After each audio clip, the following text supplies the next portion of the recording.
Of all the different cuisines in the world, Korean food is easily my favorite, and this Korean chicken stew is an awesome way to get those unique flavors packed into a meal prep dish. Two of my favorite restaurants in the world serve Korean food, and I attribute my fondness of it to one magical ingredient: gochujang. Gochujang is a fermented paste made up of red chili flakes, sticky rice, soybeans, and salt. It's spicy, sweet, salty, and umami all at once, and there's never a day that it's not in my fridge. It packs a big punch in the flavor department, and it does a lot of the work here in this Korean chicken stew. Let me show you how to make it. Start by preparing your rice. We're going to use 4.5 cups or 675 grams of cooked rice. Now that can vary between 2 and 3 cups of dry rice depending on what kind you use. The rice I use is Calrose rice. It's a medium grain rice. I find that it works best for meal prep. Give the rice a wash until the water runs clear, fill it back up with water, and then put it on the heat to start cooking.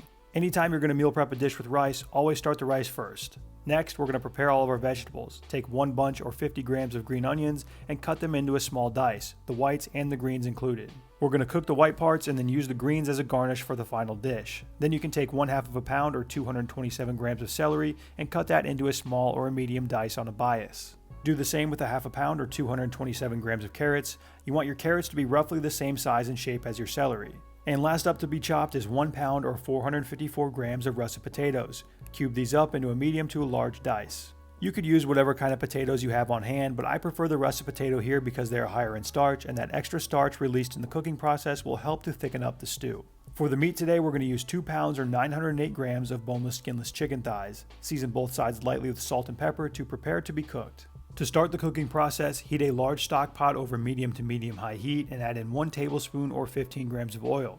Then you can pour in your carrots and your celery, your green onions, as well as 2 tablespoons or 30 grams of minced ginger and 1 tablespoon or 15 grams of minced garlic. I use the stuff from the bottle for ease. Fresh stuff would obviously work, you just need to cut it. Add in your potatoes, give everything a stir, and allow this to cook down for a couple of minutes. If you'd like, you can add a pinch of salt over the vegetables to help encourage that water to come out a little bit faster. Once they've been cooking for a couple of minutes, it's time to add our chicken. So make some room in the bottom of your pot, there's not going to be a lot of it, and then add in 1 tablespoon or 15 grams of oil. Do your best here to try to get the chicken to touch the pot. I like to put a couple pieces down, throw the vegetables over the top to make some room in a different area of the pot, and then place more chicken down until none remains. Good browning is nice to have, but it's not really that necessary in this dish because we've got so much flavor coming from other components in the dish. I don't think you're going to miss it.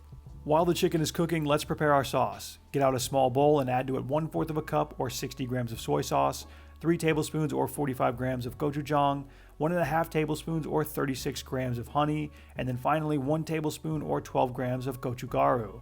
Gochugaru is Korean chili flakes. Your regular grocery store might have these, but if they don't, Whole Foods will and Amazon definitely does. Now let's get back to the chicken. You can try to turn it over and get more browning on the other side if you wish. I gave up at this point, there was too much stuff in the pot, it was time to just move on. Next you can add in your sauce and stir it around, making sure that all of the components are well covered so that we have good flavor on every bite. Once everything has a nice red color to it, add in 1.5 cups or 360 grams of chicken stock. Now if you're using a bigger pot, you might need to add a bit more. What you're looking for here is just to have your potatoes covered. It's okay if the chicken is still popping out over the top, that will get cooked fine, but we want our potatoes to be covered. Add on a lid, reduce the heat to medium-low, and allow it to simmer for about 20 minutes. After the time's up, you can pull off the lid and put a fork into one of the potatoes. If it is soft, that means we are done and ready to move on. Remove all of the chicken thighs from the pot, draining away any of the excess liquid, and place them onto a cutting board.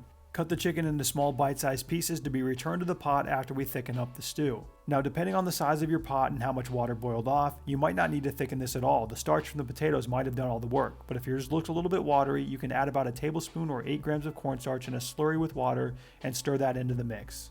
I like to shoot for a curry-like consistency, and once it's at a point that I like, I add back my chicken, stir it in until everything is well incorporated.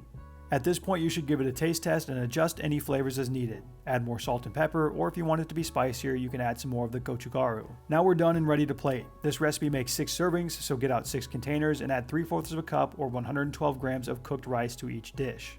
To be honest with you, I don't really care if it's exact or not. So what I usually do is I'll measure and weigh out the first one, and then I'll just match that amount of rice in the remaining containers and not actually put each one on the scale. Once each container has its rice, you can divide the stew evenly between your 6 containers. As I always say, you can just eyeball this, and as long as you eat all the meals by the end of the week, it doesn't matter if one has slightly more than the other. If you want to have exact measurements in each one, you would need to weigh the total amount of food you have in your pot, divide that by 6, whatever that weight is how much goes into each container. Once you have them filled, garnish with the green onions and we are finished. Each meal has about 520 calories and 33 grams of protein. Aside from having great flavor and being delicious, one thing that I like about this meal is that it's a great clean out the fridge meal. You can put really whatever vegetables or meat you want into this and follow the same template, and it's going to turn out awesome. When I first developed this recipe, I went through probably a 3-week stretch where anytime I ran out, I would just remake it because it was so good and easy to make. On top of that, around that time of the year, my grocery store kept having sales on beef stew meat, and anytime beef is on sale at the store, I can't just not buy it. That would be rude. The stew meat's a cheap cut, and it can be a bit tougher if you don't give it time to cook, but as long as you simmer it for about an hour instead of the 20 minutes and allow that beef to cook down, beef in this recipe is amazing. You know what? Shout out beef. We can't make it through a whole video without giving a proper shout out to beef, even if we are cooking a chicken recipe. So once the meals have cooled down close to room temperature, you can put the lids on them and move them into your fridge. So these will last in your fridge and be safe to eat for up to a week, but my recommendation and rule of thumb is to always go 5 days or less. That usually means for me, I double up on the same meal one day, or for you, that could mean putting something in the freezer. The full written version of this recipe is posted on my website, and I've included a link to that recipe in the description of this video below. I hope you guys give this one a shot and enjoy it. If you do decide to make it, take a picture, tag me on Instagram at The Meal Prep Manual. I always love to see your guys' recreations and see what you come up with. That's all for this week. See you next time.